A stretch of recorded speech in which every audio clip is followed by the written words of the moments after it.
Jadi mudah-mudahan putusan yang kita bacakan sore hari ini memberi kepastian ya. Jadi prinsipnya yang salah kita katakan salah, ya kan? Yang benar kita bilang benar, gitu aja. Nah, tentang rule of the game, aturan main untuk pemilu, itu satu hal. Kedua, tentang dinamika politik, hal yang lain lagi. Okay? Nah, yang kita urus ini tentang bagaimana keputusan diambil, karena itu menyangkut soal perilaku etik para hakim. Maksud saya tentang politiknya itu kan siapa mau jadi capres, siapa mau itu kan soal lain. Soal politik gitu. Nah, yang kedua soal aturan mainnya itu tadi sudah saya jelaskan.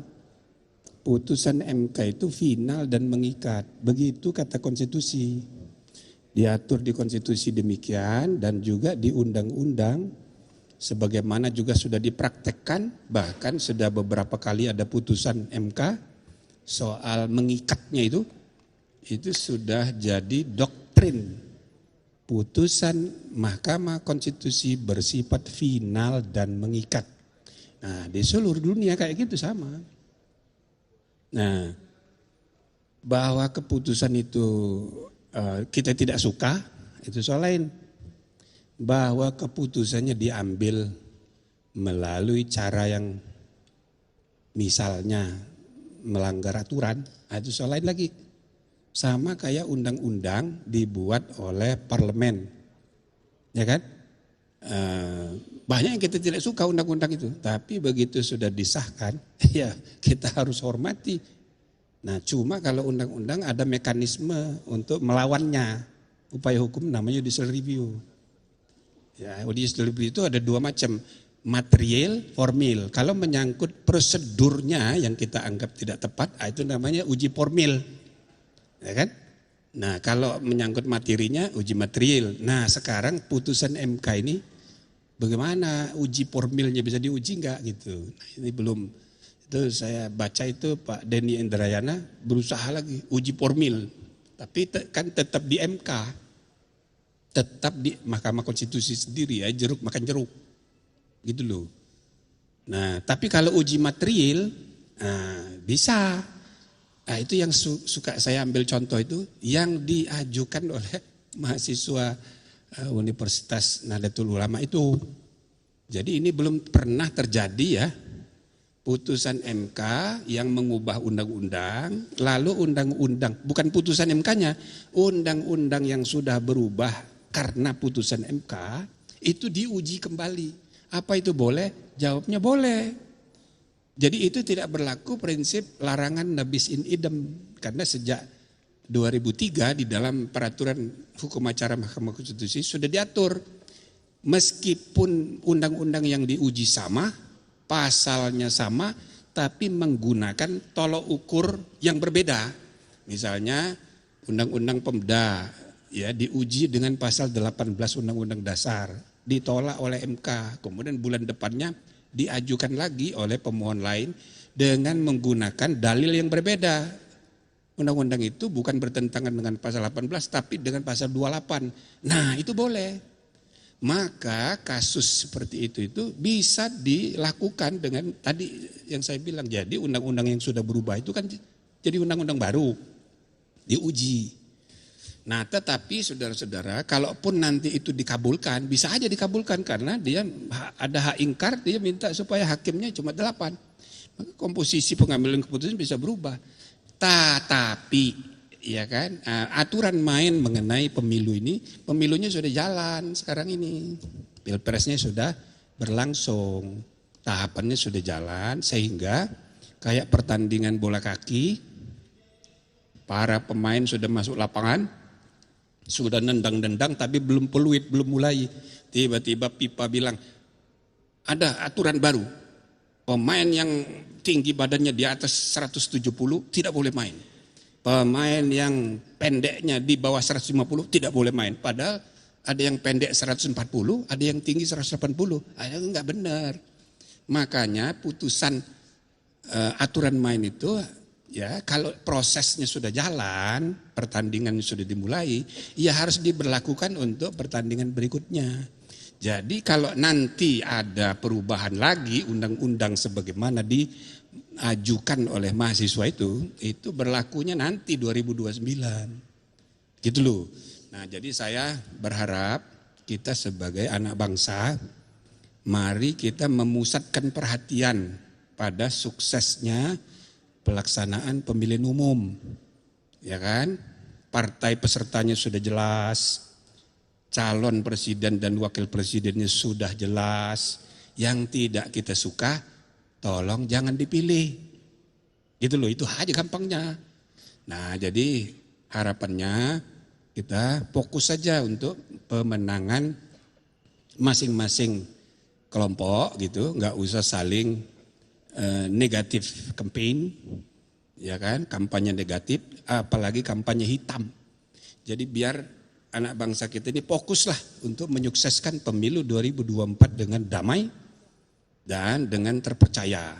Nah, sepanjang menyangkut penyelenggara pemilu kita himbau KPU, Bawaslu, DKPP, bekerjalah dengan profesional, tidak berpihak. Begitu juga Mahkamah Konstitusi.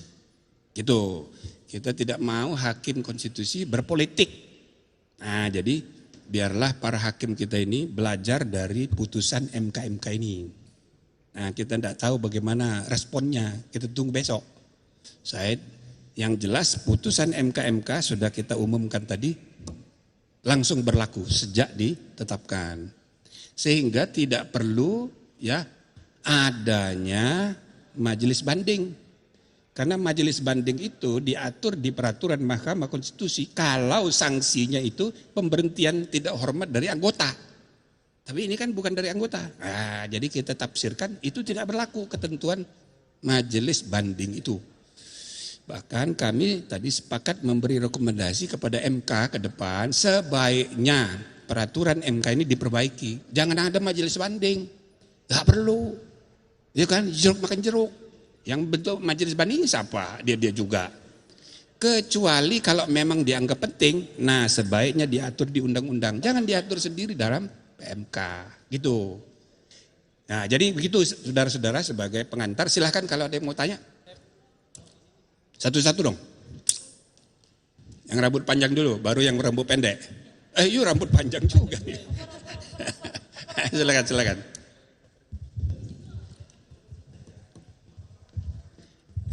Ini para pelapor sudah diwawancara. Oke, udah ya.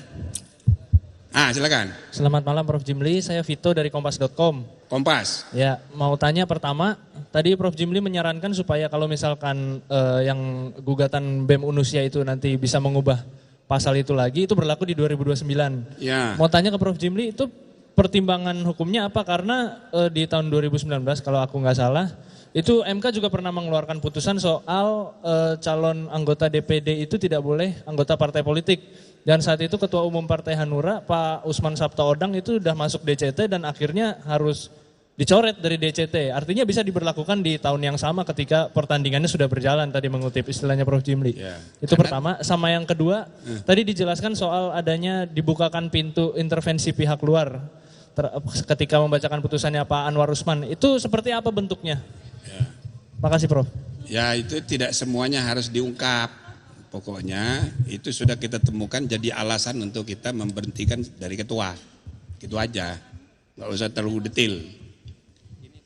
Ya, dan tidak perlu semuanya.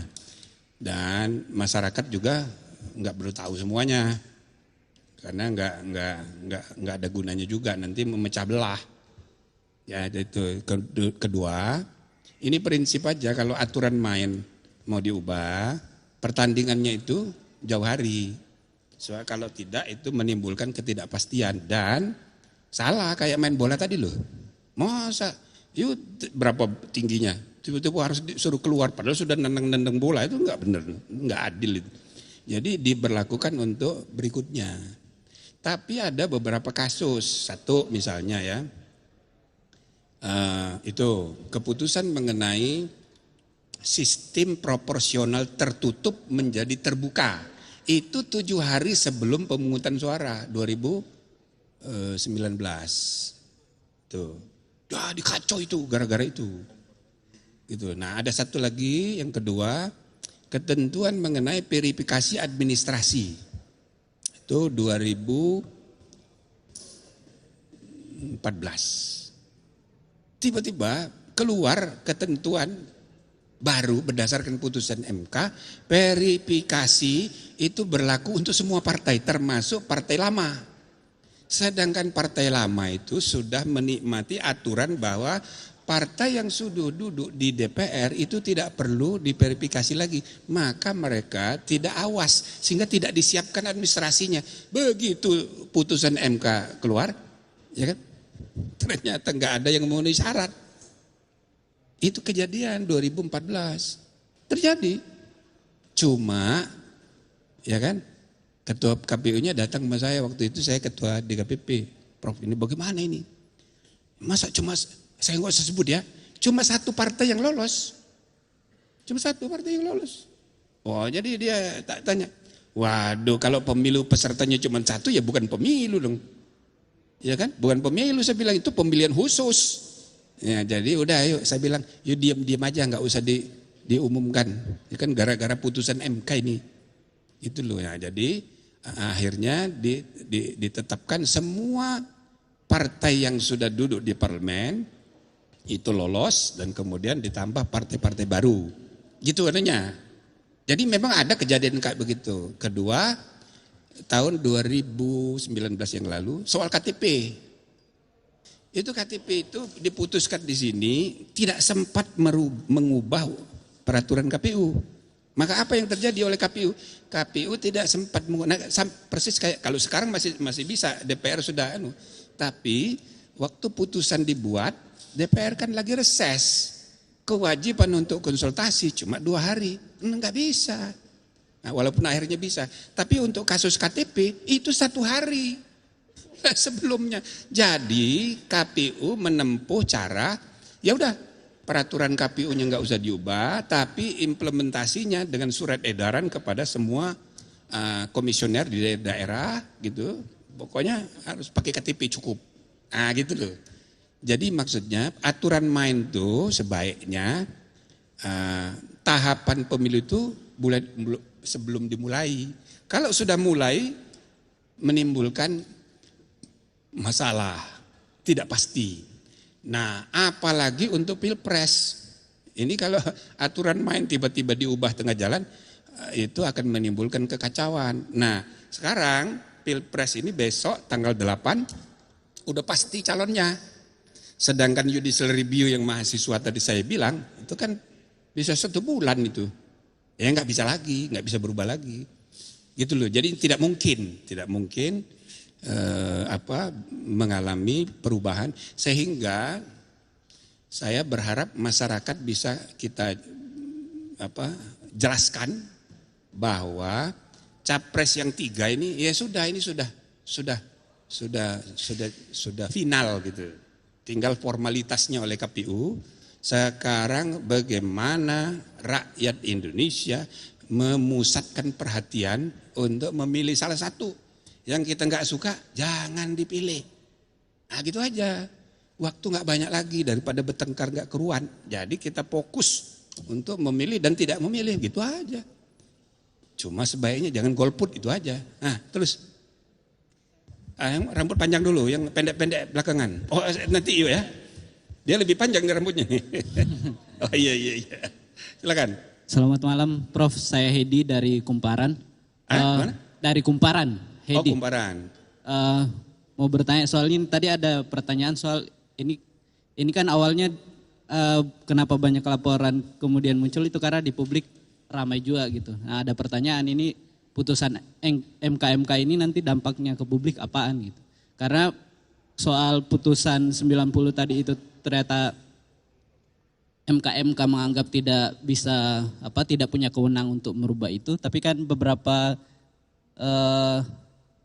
pendapat juga beberapa opini di luar itu mengatakan bahwa seharusnya MK itu memasukkan pengubahan putusan atau sidang ulang di rekomendasi putusan begitu yang pertama. Satu Terus aja ya. yang kedua ini Prof, ini penting soalnya. Ini kan sudah terbukti bahwa pengambilan putusan ini melanggar kode etik begitu dan bahkan ke kolektifnya ke seluruh hakim. Nah ini pemberhentiannya Pak Ketua tadi itu sebagai ketua kan masih di MK begitu, masih sebagai anggota. Nah itu bagaimana kita bisa menganggap dia tidak akan mengintervensi, tapi masih ada di MK. Oke, jadi begini saudara-saudara, kita 270 juta rakyat Indonesia punya kebebasan berpendapat, gitu kan. Nah, apalagi orang dunia akademik punya kebebasan berpendapat. Tapi semua pendapat itu tidak berlaku final dan mengikat. Gitu loh, itu pendapat pribadi. Boleh aja 1000 profesor doktor 2 kali botaknya, saking pinternya, kumpul lalu menyatakan pendapat. Iya tapi pendapat pribadi. Kita kan bernegara, ada mekanisme bernegara. Begitu. Jadi kita harus menghormati mekanisme pengambilan keputusan bernegara. Jadi jangan terpaku pada pengamat ini, pengamat itu. Ya, kita nggak usah marah-marah, biar aja pendapat namanya kan. Tapi tidak mengikat. Yang mengikat itu yang kita putusin gitu. Nah jadi begitu ya. Nah yang kedua tadi soal apa tadi? Yang soal intervensi gitu-gitu kan dia masih ketua. Oh ya, jadi Hakim Anwar masih itu masih sebagai anggota. Tapi karena dia sebagai anggota beda. Gitu loh. Harapan kita kepemimpinan yang baru itu bisa membangun kohesivitas. Sekarang ini 9 hakim ini enggak kompak. Nah harapan saya sebagai, ya kan saya berhak untuk ngomong nasihati junior. Ya kan, sebaiknya 9 hakim itu berdebat dari segi ide. Nah gitu loh, itu yang saya bilang berdebat tentang akal sehat. Tapi jangan saling musuhan, kasak kusuk gitu-gitu, jangan. Nah jadi perdebatan itu sehat tapi di dalam, jangan bawa keluar. Kalau dibawa-bawa keluar kan jadi masalah. Nah gitu loh. Maka banyak yang mempersoalkan soal dissenting opinion Pak Saldi dan Pak Arief. Tapi udah kita bahas, sepanjang menyangkut soal dissenting opinion, baik substansinya maupun cara keputusan diambil yang dipersoalkan dalam dissenting opinion, itu tidak melanggar. Termasuk ekspresi dalam pengantar, ya kan? Enggak apa-apa lah itu, masih bisa dimaafkan. Tapi statement di luar yang menjelekkan institusi, itu nggak bisa diterima. Nggak boleh itu. Ya kan seperti tadi misalnya pakai baju hitam, ya itu kelebihan. Gitu loh, maka kita katakan itu melanggar kode etik. Gitu loh. Nah tapi kalau nanti hakim, ini kan begini kan belajar ini kita. Tadi kan di putusan itu pertimbangan sudah dibilang. Konflik kepentingan atau benturan kepentingan itu ada orang yang merasa enggak konflik kepentingan. Nah jadi soal etika ini ada soal roso, soal rasa, sense of ethics. Kalau di suatu komunitas, suatu praktek benturan kepentingan tidak dianggap sebagai benturan kepentingan, itu masalah itu. Masalahnya ialah itu sudah jadi kebiasaan. Nah gitu loh. Nah berarti ada masalah serius, makanya kita beri sanksi kolektif. Gitu loh. Ada banyak kasus-kasus sebelumnya itu ini mempersoalkan benturan kepentingan. Ternyata sudah ada beberapa undang-undang sebelumnya yang seperti benturan kepentingan, tapi nggak dianggap masalah. Sehingga benturan kepentingan yang terakhir ini dianggap lo kan yang dulu gitu. Itu karena kebiasaan yang dianggap wajar, maka jadi benar padahal salah. Jadi gitu loh Pak, mudah-mudahan dengan pimpinan baru nanti ada perubahan. Jadi begitu saya kira. Terus satu lagi Prof. Nah, biar dulu kesian dia. Dia protes tuh kan. Iya dong. Emang kadang panggung itu harus direbut sendiri ya Prof? Oh gitu. Prof izin Diana dari CNN TV masih mau mengejar juga. Diana dari CNN TV, CNN, Prof. iya. Oke. Masih mau bertanya soal intervensi, isu intervensi, Prof. Tadi Prof menyebutkan tidak semua bisa diungkapkan ke publik karena takut menyebabkan perpecahan begitu, Prof. Tapi bukankah ini suatu hal yang penting karena MK-MK sudah memahami siapa dan bagaimana intervensi itu dilakukan sehingga harus dibuka supaya tahu kenapa sanksinya pemberhentian sebagai ketua dan bukan PTDH begitu, Prof. Izin, Prof. Jadi intervensi itu tidak harus inisiatif dari tidak harus inisiatif dari interventor gitu loh. Tapi dia diundang untuk mengintervensi, bisa juga begitu. Karena budaya feodal ini. Jadi orang luar tuh OBS atau misalnya menyenangkan, spoiling. Ya kan, kita ndak perlu menyebut siapa orangnya, tapi itu ada dalam arti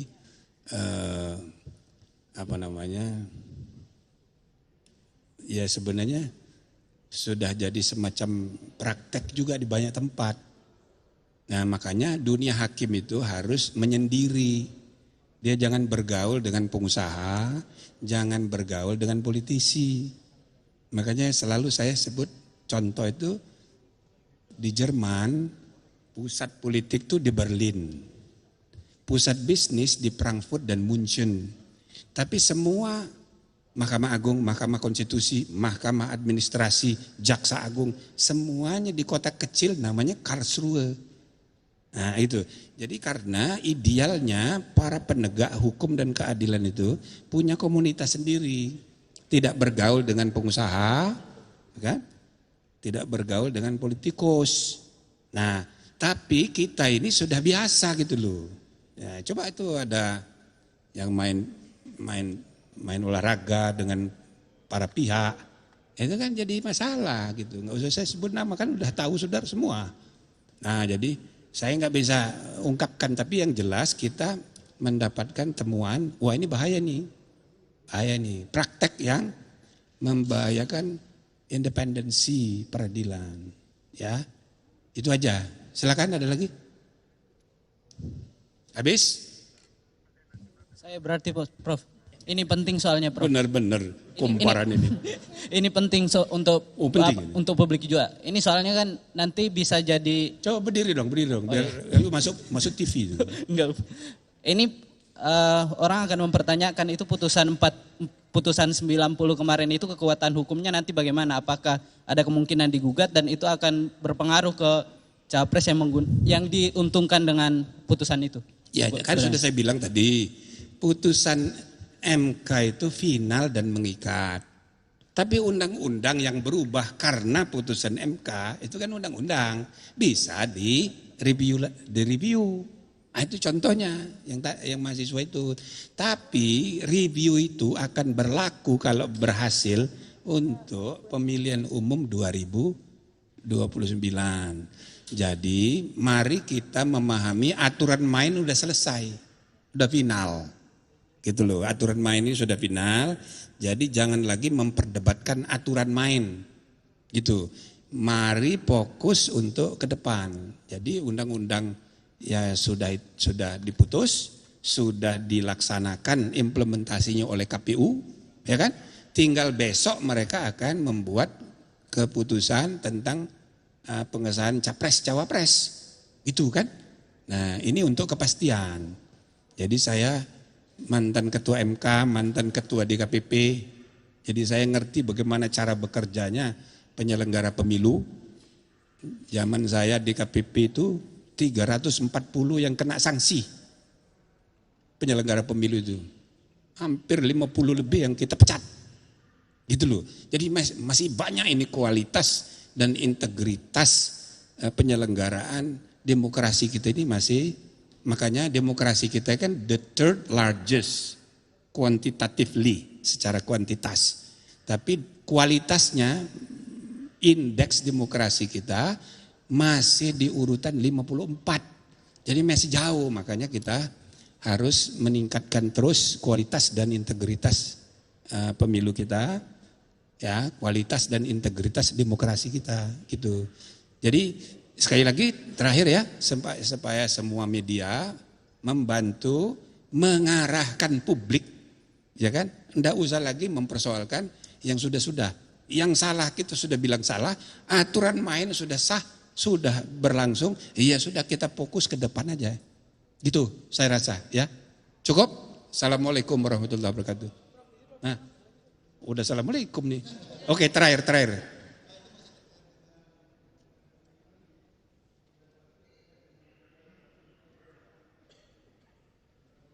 Hak angket.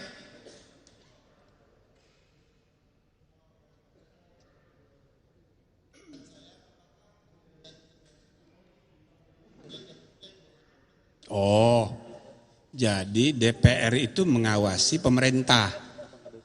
Maka kalau pemerintahnya diawasi, maka DPR itu bisa menggunakan hak-haknya. Salah satunya hak bertanya, ya kan? Nah, kemudian hak menyatakan pendapat. Yang paling hilir, yang paling keras di ujung, ya, hak angket. Hak angket itu hak penyelidikan. Nah, tapi itu bagian dari hak DPR dalam mengawasi jalannya pemerintahan, bukan jalannya MK. Jadi DPR tidak punya hak untuk menjadi pengawas pengadilan, tidak bisa. Nah, waktu saya ditanya wartawan, bagaimana Pak hak angket DPR? Wah bagus, saya bilang bagus karena sudah lama itu hak angket tidak digunakan oleh DPR. Artinya secara teoritis bagus, tapi kalau angketnya mengenai MK ya nggak bisa. Itu bukan objek pengawasan oleh DPR, nggak boleh itu, ya. Oke?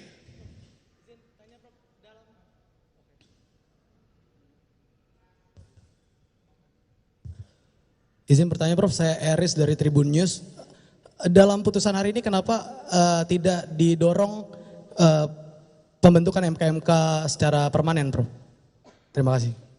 Ya enggak, itu kan undang-undang sudah ngatur MK permanen, tapi belum dibentuk.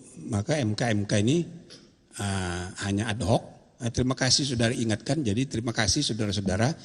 Kami diberi tugas ini 30 hari. Alhamdulillah 2 minggu udah kelar. Jadi udah pensiun kita dari MK ini. Selanjutnya terserah kepada MK yang dalam 2 hari ke depan kita minta segera mengadakan pemilihan pimpinan, ya kan? Kita nggak ikut campur siapa jadi ketua, siapa jadi wakil. Mereka nanti bahas mengenai kebutuhan untuk membentuk MK permanen sesuai dengan ketentuan undang-undang. Tapi terserah mereka siapa.